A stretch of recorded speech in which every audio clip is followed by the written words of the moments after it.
Sebuah tower misterius yang entah dari mana keluar dari dalam perut bumi. Manusia dilanda bencana. Para monster yang keluar dari tower bermunculan dan menghancurkan bumi. Manusia terpilih yang disemuan ke dalam tower menjadi harapan terakhir umat manusia. Video ini merupakan kelanjutan cerita dari part sebelumnya. Di cerita sebelumnya, Jae-hwan mendapatkan pelatihan dari Rahama di Greenwood. Jae-hwan sedang mempelajari Ouroboros di kolam air mendidih. Di sisi lain, Yoon-hwan kini menjadi bagian dari Fissure dan sudah mengalami awakening.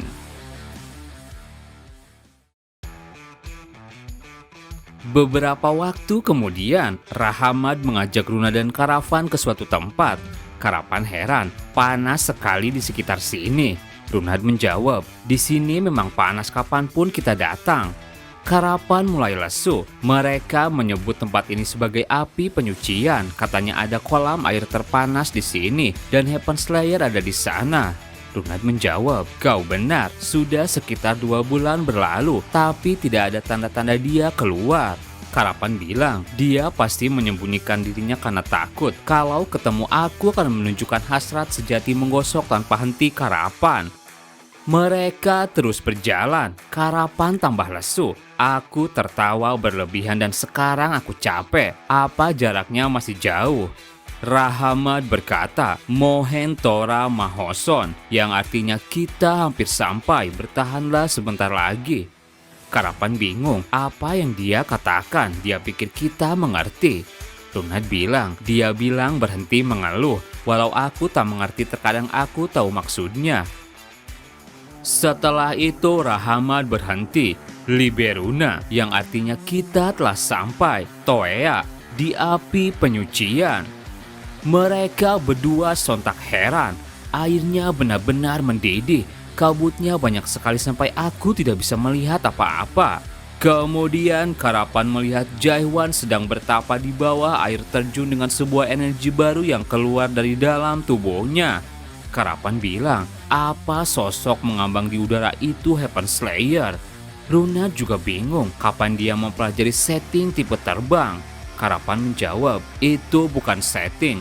Dia mengambang di udara hanya menggunakan pantulan World Force. Menggunakan World Force hanya untuk terbang itu memang mudah, tapi mengambang tanpa bergerak seperti itu, sesuatu yang bahkan dewa-dewa tinggi Abyss tidak bisa melakukannya. Rahamad berkata, Unaro Patun Tobitarune, yang artinya aku berpikir untuk menariknya keluar begitu World Force-nya habis, tapi ternyata dia bisa bertahan lebih baik dari yang kuduga.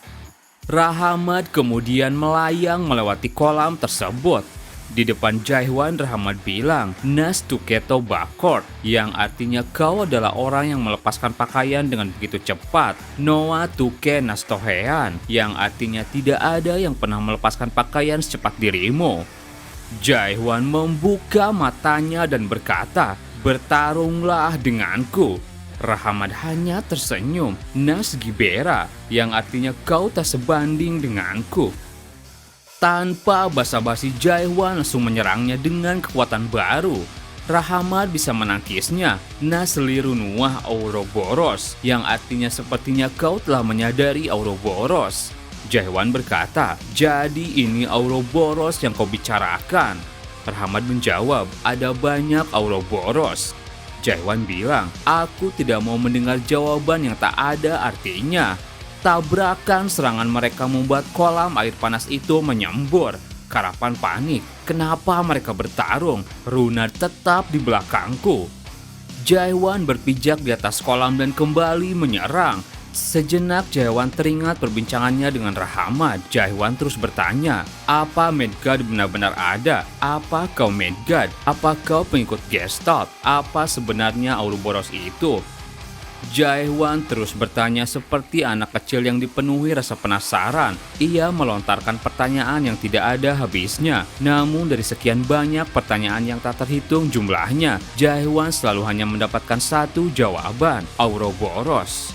Pertarungan mereka terlihat seimbang. Rahamad sudah berada di belakang Jae-hwan dan siap menyerang. Setiap jawaban diawali dengan Ouroboros dan diakhiri dengan Ouroboros. Jae-hwan bisa menghindari serangan tersebut. Rahmat menengok dan langsung menyerang. Jaihwan lagi-lagi bisa menghindar.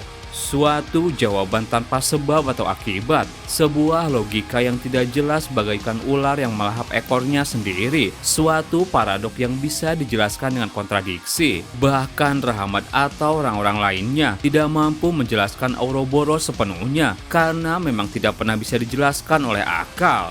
Mereka berdua terus bertarung dengan sengit. Gambaran, imajinasi, cinta yang tak terhitung jumlahnya dalam sekejap melalui proses realization, sensasi yang menusuk sekujur tubuh. Keduanya beradu pukulan, sebuah ledakan dahsyat terjadi. Itulah Ouroboros. Dan di sana, Jaihwan bisa mengalahkan Rahmat. Runad heran, apa Jaihwan menang? Karapan juga heran, bagaimana bisa World Force milik Great Warrior lebih tinggi. Tapi di saat-saat terakhir tadi, World Force Jaihwan melonjak naik dan hampir setara dengan milik Great Warrior. Jaihwan berkata di hadapan Rahmat, "Kurasa sekarang sudah saatnya kau memberitahuku siapa identitasmu yang sebenarnya. Kalau kau tak mau menjelaskannya, aku akan mengatakan apa yang berhasil aku simpulkan. Terserah kau mau menjawab atau tidak. Kau mungkin tidak tahu kalau seminggu yang lalu aku pergi ke ujung api penyucian ini. Tidak ada Midgard di sana. Yang aku temukan hanyalah sebuah lagu pendek dan mural di dinding. Ketika Naked God yang malang pergi, yang tersisa hanyalah tumpukan pakaian yang terbuang." Rahmat menjawab, "Jadi begitu. Berarti kau telah memahami semuanya sekarang." Jaihwan bilang, "Sebelumnya kau pernah bilang Gestalt tidak percaya pada dewa, dan semakin aku pikirkan itu kedengarannya semakin aneh. Kalian memiliki setting milik Gestalt, dan kalian sangat menghargai metamorph seperti Gestalt. Sedangkan kalian mengaku bukan Gestalt, bahkan tidak percaya dengan dewa. Berarti hanya ada satu jawaban. Kalian semua adalah dewa. Dewa yang berbagi nama yang sama yaitu Gestalt." Rahmat berkata, "Ouroboros, kami adalah Gestalt, tapi kami bukan Gestalt." Jaihwan berkata, "Kau jelas Gestalt, tapi di saat yang sama juga bukan Gestalt." Karapan langsung bingung, apa ini? Dia bisa bicara bahasa kita. Great Warrior, kau seharusnya bisa mengatakannya dari awal. Dan percakapan macam apa itu? Gestalt Ouroboros. Kemudian dari belakang elder lainnya berdatangan. Jaihwan berkata, "Kalian semua, kalian adalah pakaian yang dilepaskan oleh Ancient Trinity Gestalt." Karapan heran, "Jadi maksudmu semua warrior yang ada di sini adalah pakaian yang dilepaskan Gestalt?" Rahmat menjawab, "Tidak sesederhana itu. Pakaian mendefinisikan eksistensi. Dengan mengenakan pakaian seorang makhluk memisahkan diri dari dunia, membuat perbedaan antara diri sendiri dengan yang lain." Mendengar itu Runad bingung. "Aku benar-benar tak mengerti apa yang kalian bicarakan." Karapan mencoba menjelaskan, "Runad, sekarang kau melihatku seperti apa?" Runad menjawab, "Cabul." Karapan bilang lagi, "Terus bagaimana dengan sarung tangan pembersih ini? Seperti apa aku kelihatannya?" Runad menjawab, "Cabul telanjang dengan sarung tangan pembersih." Karapan menjawab, "Itu tepat sekali. Saat aku memakai sarung tangan gosok ini, kau melihatku sebagai tukang gosok. Itulah yang coba mereka jelaskan. Kalau kamu pakai baju compang-camping, kau dianggap pengemis. Tergantung pakaian apa yang sedang dipakai. Sebuah jiwa akan dianggap sebagai eksistensi yang berbeda." Runad bertanya, bagaimana kalau seorang pangeran yang memakai pakaian compang-camping atau pengemis memakai setelan bagus? Kalau pakaian mendefinisikan eksistensi, bagaimana dengan telanjang seperti ini? Berarti kita sama sekali bukan eksistensi. Jaihwan lalu mendekat. "Maksudnya bukan begitu. Saat ini kita benar-benar telanjang. Sedangkan semua makhluk memakai pakaian, tapi kita tidak memakainya lengkap." Runad masih bingung. Jadi pakaian adalah eksistensi. Terus apa pakaian itu sebenarnya? Rahmat lalu mendekat dan mulai bercerita. Ini adalah kisah yang telah terlupakan dari ribuan tahun yang lalu. Masa sebelum konsep aku dan kamu ketika tidak ada konflik maupun persaingan? Suatu masa ketika semua dewa dan jiwa-jiwa hidup telanjang, hanya ada satu pandangan dunia. Kemudian suatu hari konsep pakaian mulai muncul. Tak ada yang tahu siapa penemu pakaian pertama kali atau siapa yang pertama kali memakainya. Tapi begitu muncul, dunia mulai menyebutnya pakaian. Dengan itu semua eksistensi lahir. Runard mencoba memahami eksistensi yang terlahir dari pakaian. Maksudmu seperti apa? Rahmat menjawab, eksistensi merujuk pada mereka yang dapat menipu diri mereka dengan mengenakan pakaian dan memisahkan diri dari dunia. Itu berarti mengundang aku sebagai sesuatu yang berbeda dan terpisah dari yang lain. Dengan mengenakan pakaian, mereka mulai menyebut diri mereka aku. Eksistensi mereka mengekspresikan emosi dan mengungkapkan diri mereka dengan bebas. Mereka yang mengatakan hal seperti aku percaya padamu, aku yakin padamu, aku mencintaimu, kata-kata yang hanya bisa digunakan oleh eksistensi dengan kehendak mereka sendiri. Lalu makhluk-makhluk memilih dewa yang akan mereka percayai dan yakini. Dan melalui pilihan itu, lahirlah referensi. Runard tambah bingung, referensi apa lagi? Harapan menjawab, jadi ini masalah selera. Begitu pakaian muncul, subjektivitas juga mengikutinya. Dan subjektivitas itu adalah para pengikut yang memilih dewa. Rahmat menjawab, tepat sekali. Setelah itu tiba-tiba para dewa mendapati diri mereka sedang diuji. Para dewa yang dipilih oleh jiwa-jiwa memperoleh world force yang lebih besar. Lalu para dewa yang ditinggalkan oleh jiwa-jiwa secara alami menempuh jalan kepunahan. Bagi para dewa yang pernah hidup dengan keabadian, ketakutan akan kepunahan itu menjadi hal yang cukup menakutkan. Jadi beberapa dewa membuat dunia mereka sendiri, lalu mendeklarasikan kemerdekaan. Semakin banyak pengikut, maka world power juga semakin besar. Para dewa berjuang untuk membuat lebih banyak pengikut dan persaingan pun tidak bisa dihindari. Holy War of the Abyss yang telah berlangsung ratusan ribu tahun lamanya, begitulah semuanya bermula. Karapan bertanya, jadi maksudmu dunia menjadi seperti ini karena pakaian? Rahmat menjawab, kau juga tidak bisa menyalahkan para dewa. Mereka membuat pilihan itu untuk bertahan hidup. Pada akhirnya ketika setiap dewa mengklaim dunia yang berbeda, lahirlah konsep keberagaman. Itu sesuatu yang belum pernah dilihat dunia sebelumnya. Karapan bilang, dan karena itu terjadi perang. Hanya karena memilih pandangan dunia yang berbeda, mereka sampai harus membuat jiwa-jiwa saling menghunuskan pedang. Rahmat berkata, hal itu tidak bisa dibantah ketika konsep pakaian lahir. Akhirnya sampai membunuh dan semua itu berasal dari pakaian. Karapan bertanya, dan kenapa harus ada pakaian jika membuat penderitaan? Rahmat menjawab, kalau begitu biar aku tanya padamu, lebih baik memiliki satu pandangan dunia yang tunggal, di mana aku sebagai eksistensi, atau masing-masing memiliki pandangan dunia yang berbeda, bahkan itu berarti saling membunuh.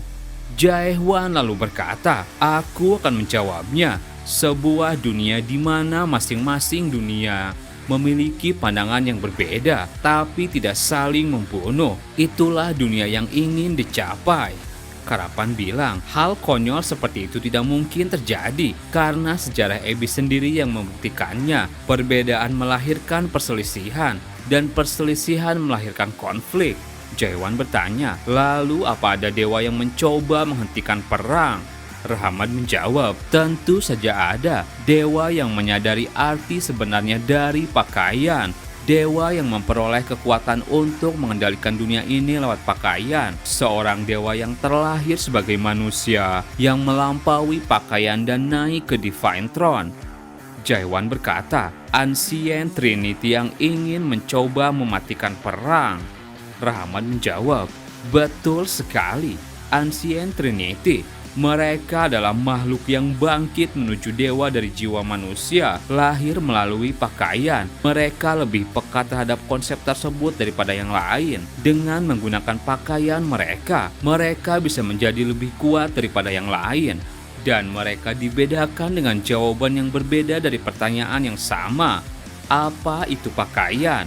Deus, salah satu Trinity, menjawab, pakaian adalah benteng. Dia adalah orang yang pertama menyadari kalau pakaian bisa menjadi perisai yang kuat untuk melindungi diri dari dunia lain. Ia mengumpulkan pakaian yang tidak terhitung jumlahnya dan mempelajarinya. Pada akhirnya menciptakan pakaian terkuat yang tidak bisa dihancurkan oleh apapun.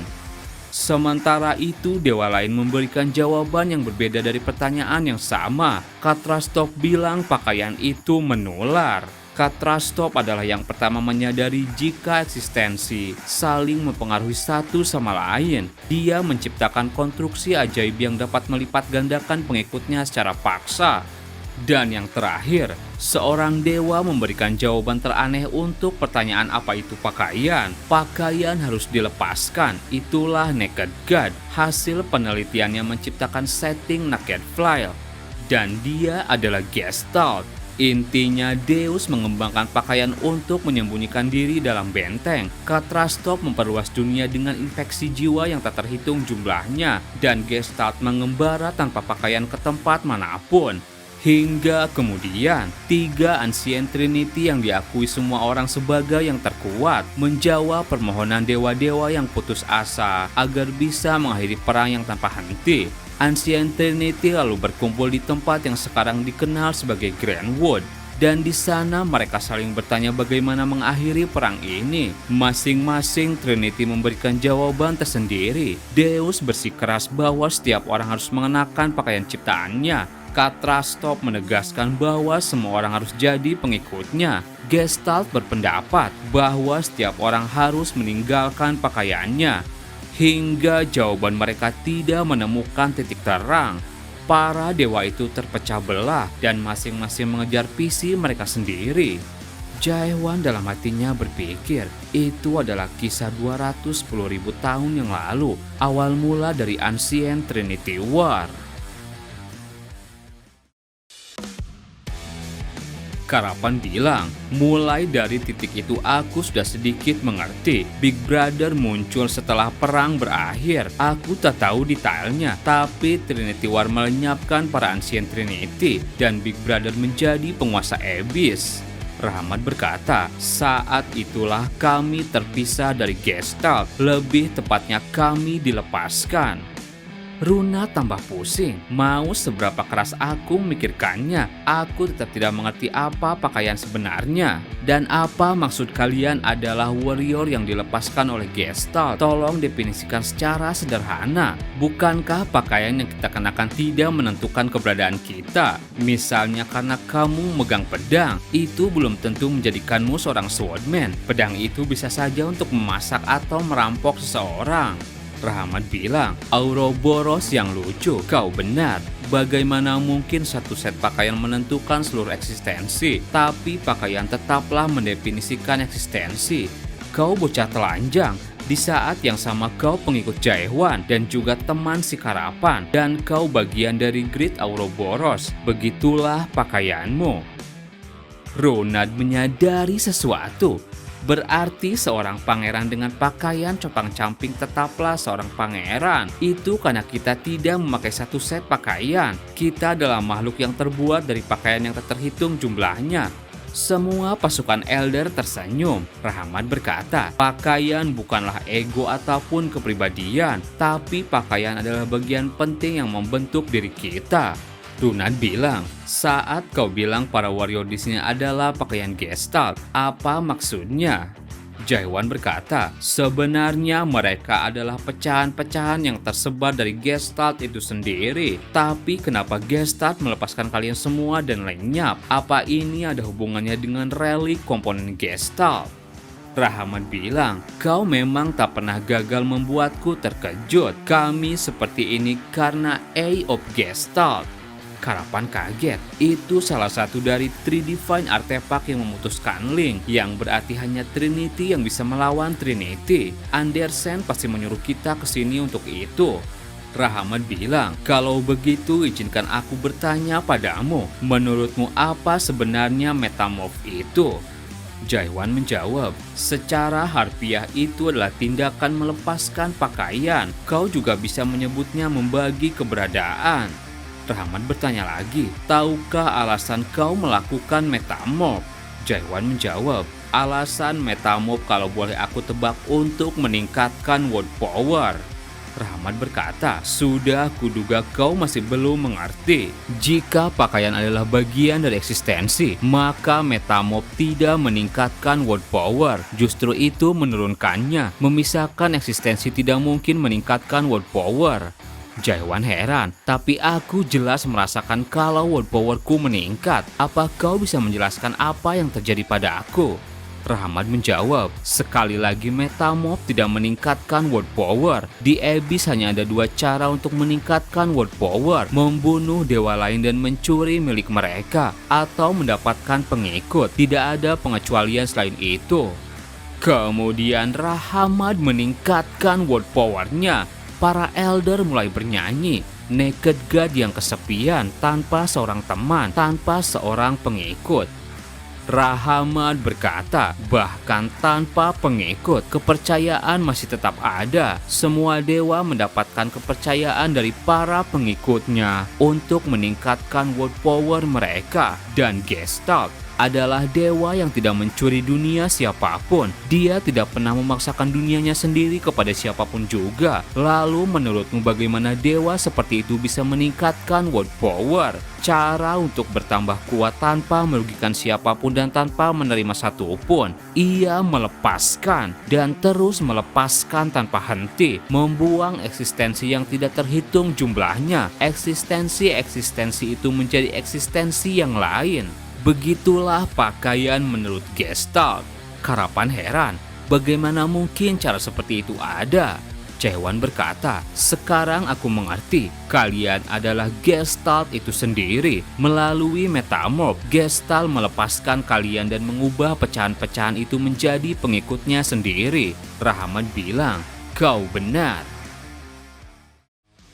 Sementara itu di markas Katrastop, para Gold terus dihabisi Katrastop. Bosan, perasaan aneh apa ini? Link dengannya juga sedang terputus. Manusia kurang ajar. Mungkin seharusnya aku memberitahunya lebih banyak sebelum mengirimnya ke atas.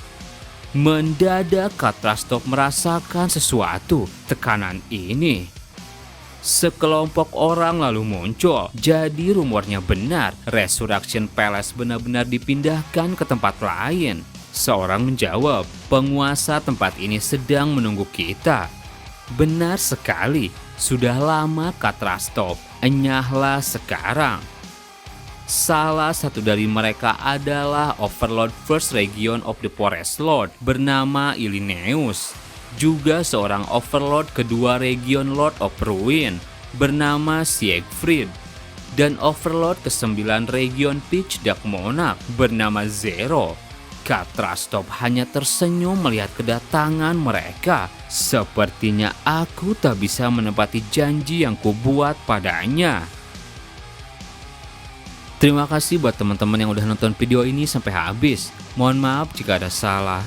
Admin pamit dan sampai jumpa di video berikutnya.